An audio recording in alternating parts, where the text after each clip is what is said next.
Right ఇక తమిళనాడు రాజకీయాల్లో దశాబ్దాల పాటు తిరుగులేని చక్రాధిపత్యం తిప్పిన అన్నా డీఎంకేలో అసమ్మతి సెగలు భగ్గుమన్నాయి. ఆ పార్టీలో సగానికి పైగా ఎమ్మెల్యేలు విజయ్ కు మద్దతు తెలపడంతో ఆ పార్టీ సంక్షోభంలో పడింది.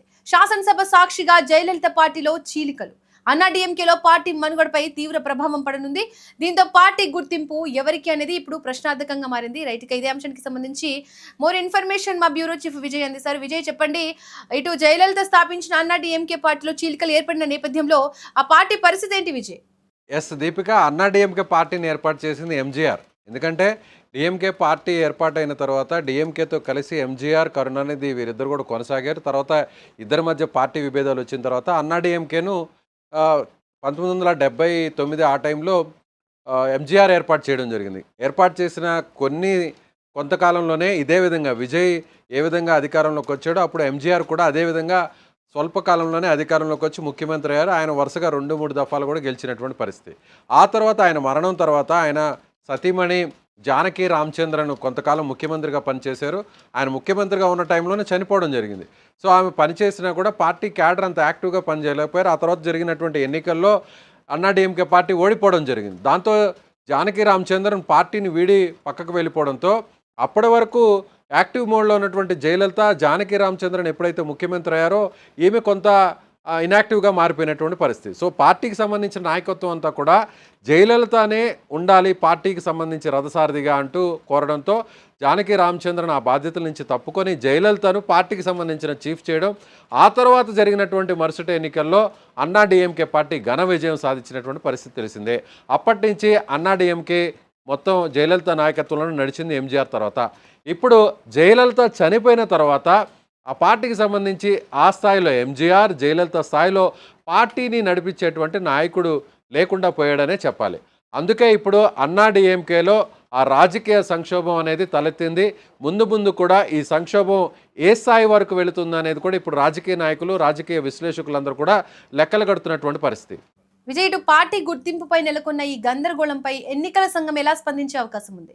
ఎస్ అంటే దీపిక, ముందు మనం డీటెయిల్గా మాట్లాడుకోవాలి. అంటే పార్టీకి సంబంధించినటువంటి ఏ విధంగా ఈ పార్టీ నిర్మాణం జరిగింది, ఏర్పాటైంది, ఆ తర్వాత జరిగినటువంటి పరిణామాలు వాటన్నింటిని కూడా మనం ఒకసారి డిస్కస్ చేసుకుంటే, ఇప్పుడు నాయకత్వంలో ఏమి ఉంది కాబట్టి విజయ్ని చూశారు కాబట్టి విజయ్ వైపు ఆ పార్టీకి సంబంధించిన నాయకత్వం అంతా కూడా నిలబడేటువంటి పరిస్థితి ఉంది. అందుకనే ఇప్పుడు అన్నా డిఎంకేలో ఇప్పుడు గెలిచినటువంటి ఎమ్మెల్యేల సంఖ్య 47 మందిలో 25 మంది అసెంబ్లీలో విజయ్కు ఓటేశారు, విజయ్కు అనుకూలంగా ఓటేశారు. అంటే పార్టీకి సంబంధించినటువంటి నిర్ణయాన్ని వ్యతిరేకిస్తూ వీళ్ళు అక్కడ తిరుగుబాటు చేసినటువంటి పరిస్థితి.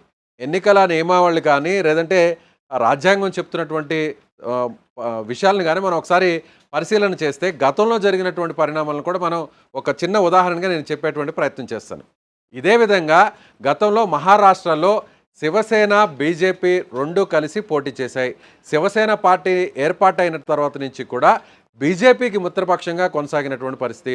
బాల్ థాకరే ఈ పార్టీని ఏర్పాటు చేసినప్పటికీ కూడా ఆయన చనిపోయిన తర్వాత ఆయన కుమారుడు ఉద్ధవ్ థాకరే పార్టీ బాధ్యతలను ఆయన తీసుకోవడం జరిగింది. బీజేపీతో కలిసి ఎన్డీఏలో భాగంగా పోటీ చేస్తే అప్పుడు ఎన్డీఏకి అవసరమైనటువంటి మ్యాజిక్ ఫిగర్ రానటువంటి పరిస్థితి. అప్పుడు శివసేనకు సంబంధించినటువంటి ఉద్ధవ్ థాకరే ఏం చేశారంటే బీజేపీకి హ్యాండ్ ఇచ్చి మోసం చేసి ప్రత్యర్థి పార్టీల్లో కూటమిగా పోటీ చేసినటువంటి ఎన్సీపీ, కాంగ్రెస్తో కలిసి అలాగే ఈ శివసేన 3 పార్టీలు కలిసి అప్పుడు ఉద్ధవ్ థాకరే ముఖ్యమంత్రి అయినటువంటి పరిస్థితి.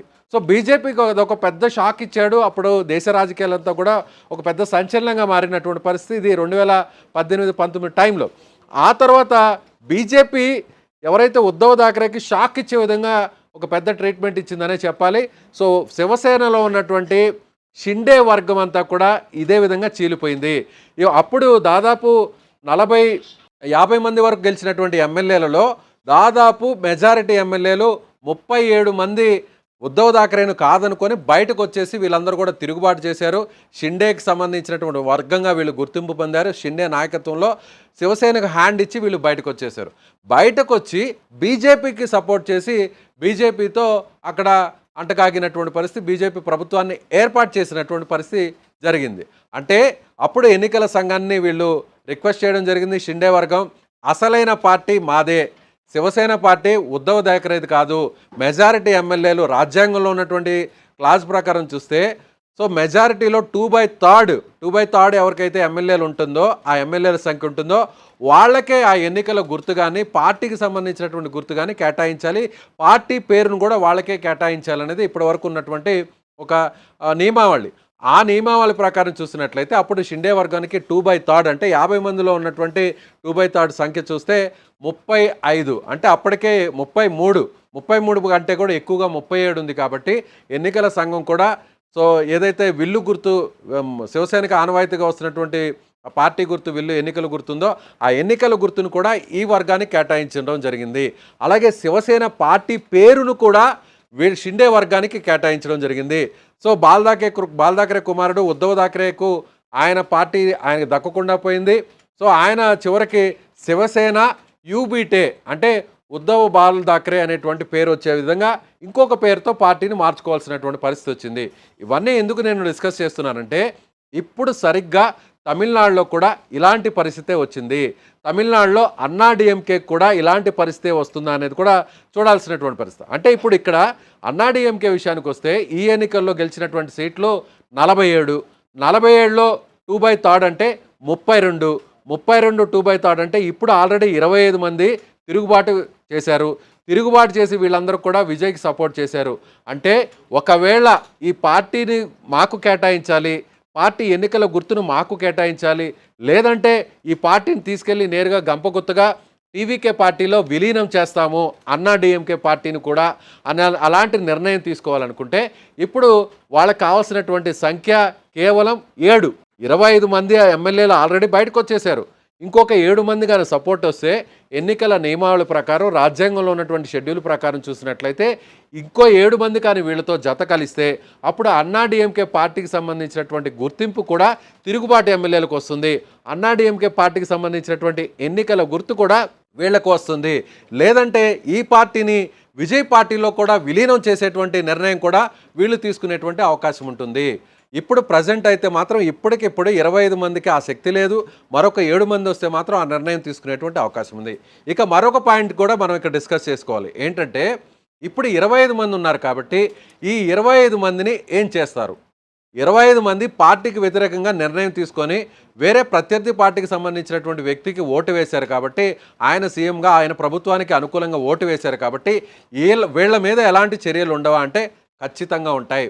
ఒకసారి ఒక పార్టీ అసెంబ్లీలో నిర్ణయం తీసుకొని ఒక పార్టీ ఆ పార్టీ స్టాండ్ మీద నిలబడితే విప్ జారీ చేస్తారు ఎక్కడైనా కూడా. అంటే ఆ పార్టీకి సంబంధించినటువంటి ఎమ్మెల్యేలందరూ కూడా ఆ పార్టీ గుర్తు మీద గెలిచినటువంటి ఎమ్మెల్యేలందరూ కూడా పార్టీ అధిష్టానం ఏ నిర్ణయం తీసుకుంటుందో అసెంబ్లీలో దానికి అనుగుణంగా వాళ్ళు ఓటేయాల్సినటువంటి పరిస్థితి.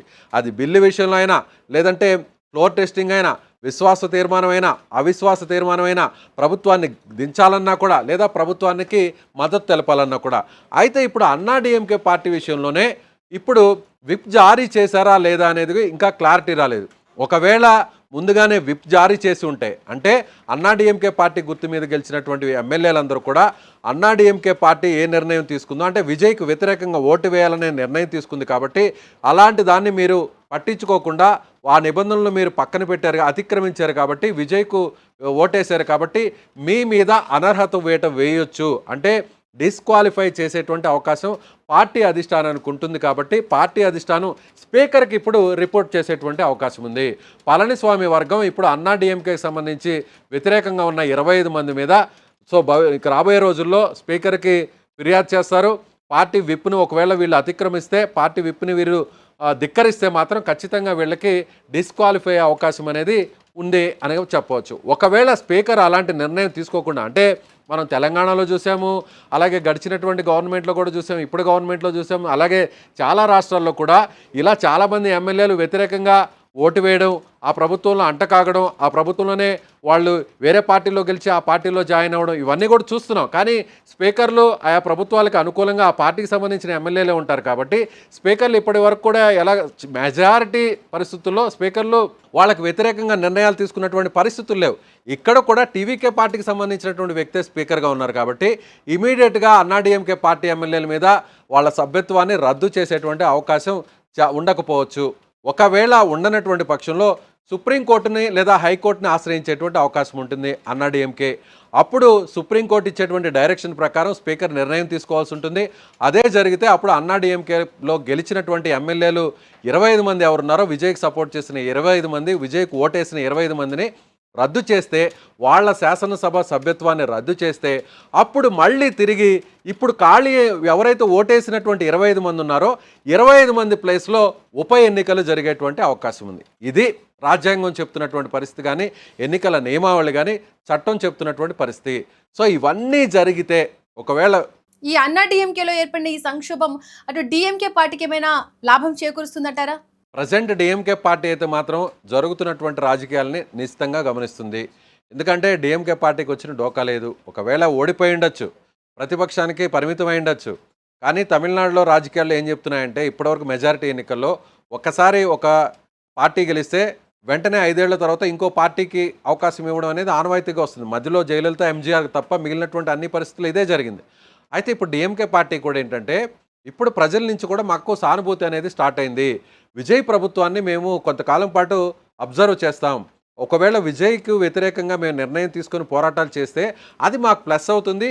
విజయ్నే కాకుండా వేరే ఒక వ్యక్తికి మళ్ళీ సీఎం సీట్ ఇవ్వాలి, వేరే పార్టీకి ప్రభుత్వాన్ని ఇవ్వాలి అనుకుంటే ఖచ్చితంగా ఆబ్వియస్లీ అప్పుడు ప్రజలు, ఓటర్లందరూ కూడా డిఎంకే వైపు చూస్తారు. కాబట్టి ఖచ్చితంగా అన్నా డిఎంకేకి సంబంధించిన సంక్షోభం మీద కూడా డిఎంకే పెద్దగా జోక్యం చేసుకునేటువంటి అవకాశం లేదు. మరొక వైపు డిఎంకే కూడా ఏం చేస్తుందంటే, విజయ్తో కలిసి నడవడానికి ఇష్టం లేనటువంటి అన్నా డిఎంకే ఎమ్మెల్యేలో లేకపోతే అన్నా డిఎంకేకి సంబంధించిన నాయకులు ఎవరన్నా ఉంటే వాళ్ళని తమ వైపు తిప్పుకునేటువంటి అవకాశం డిఎంకే ఆ ప్రయత్నాలు చేస్తుంది. ఆ ప్రయత్నాలు ఎంతవరకు జరుగుతాయి కూడా ముందు నిర్ణయం జరిగేటువంటి అవకాశం ఉంది. సో ఇప్పుడు అన్నా డిఎంకే ఎపిసోడ్ అనేది ఇప్పుడు తమిళనాడు రాజకీయాల్లో ఇది ఒక కొత్త ఎపిసోడ్గా చెప్పొచ్చు. అన్నా డిఎంకే సంక్షోభం ఎంతవరకు వెళ్తుందనేది కూడా చూడాలి దీపిక. విజయ్, ఇటు అన్నా డిఎంకే పార్టీలో మరింత మంది ఎమ్మెల్యేలు తిరుగుబాటు చేసే అవకాశం ఉందంటారా? ఖచ్చితంగా. ఇప్పుడు ఆల్రెడీ 25 మంది బయటకు వచ్చారు. ఆల్రెడీ 25 మంది పళనిస్వామి నాయకత్వాన్ని అన్నా డిఎంకేకి సంబంధించిన చీఫ్గా ఉన్నారో, మెయిన్ నాయకుడుగా ఉన్నారో, అలాగే మాజీ ముఖ్యమంత్రిగా ఎవరైతే ఉన్నారో ఆ పళనిస్వామి నాయకత్వాన్ని వ్యతిరేకిస్తున్నామని చెప్పారు. వీళ్ళు బయటకు వచ్చారు. 25 మంది విజయ్కి సపోర్ట్ చేశారు. మరికొంతమంది అంటే మనం ముందుగా చెప్పుకున్నట్టుగా ఇంకొక 7-8 మంది కానీ అన్నా డిఎంకే ఎమ్మెల్యేలు మళ్ళీ విజయ్ వైపుగా నిలిస్తే, వీళ్ళందరూ కూడా ఒక సపరేట్ వర్గంగా ఏర్పడితే అప్పుడు ఖచ్చితంగా ఎన్నికల నియమావళి ప్రకారం ఎన్నికల సంఘం కూడా వీళ్ళకే అన్నా డిఎంకే పార్టీ పేరును కేటాయిస్తుంది. వీళ్ళకే అన్నా డిఎంకే పార్టీకి సంబంధించిన ఎన్నికల గుర్తును కేటాయిస్తుంది. వీళ్ళు ఒకవేళ ఈ పార్టీని తీసుకెళ్ళి టీవీకే పార్టీలో విలీనం చేయాలి, మెర్జ్ చేయాలి అనేటువంటి నిర్ణయం తీసుకునేటువంటి సర్వాధికారాలు కూడా వీళ్ళకే వస్తాయి.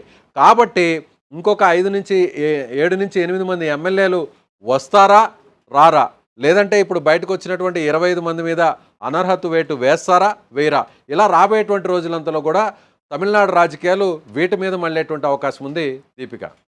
Vijay, thank you. రైట్గా తమిళనాడు రాజకీయాల్లో అన్నా డిఎంకేలో చోటు చేసుకున్న ఈ చీలికలు రాష్ట్ర రాజకీయ సమీకరణాలను పూర్తిగా మార్చేసేలా కనిపిస్తున్నాయి. విజయ్కు పెరుగుతున్న మద్దతు టీవీకే పార్టీని మరింత బలపరుస్తుండగా అన్నా డిఎంకే మనుగడపైనే ప్రశ్నలు లేవనెత్తుతున్నాయి. పార్టీ గుర్తింపు సంక్షోభం, రెబల్ ఎమ్మెల్యేల వ్యవహారం, నాయకత్వ విభేదాలు అన్నా డిఎంకే భవిష్యత్తును అనిశ్చితిలో పెట్టాయి. మరోవైపు విజయ్ మాత్రం తన రాజకీయ బలం పెంచుకుంటూ తమిళనాడులో కీలక శక్తిగా ఎదుగుతున్నారని రాజకీయ విశ్లేషకులు అభిప్రాయపడుతున్నారు.